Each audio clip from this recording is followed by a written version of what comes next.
ও কোকিলা বললা রে তুই কারি প্রেমে মধুর সুর দিশরে ঢেলে তোর গানে কার ওসিলায় এত সুর ছলকায় মনে হারায় নূর মদিনায় কামলি পালার নামে দরুদ পড়িস বাগিচায় ও গো কামলি পালার নামে দরুদ পড়িস বাগিচায় ও কোকিলা বললা রে তুই কারি প্রেমে মধুর সুর দিশরে ঢেলে তোর গানে ও কোকিলা বললা রে তুই কারি প্রেমে মধুর সুর দিশরে ঢেলে তোর গানে।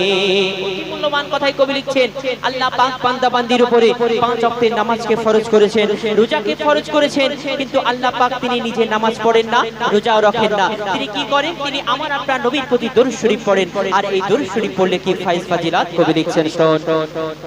গুনগুন গুন ভ্রমর ফুলের আলাপনে গুনগুন গুন ভ্রমর ফুলের আলাপনে বলে যে পড়ে দরুদ নবীর নামে বলে যে পড়ে দরুদ নবীর নামে কবু হবে না সে জাহান্নামে।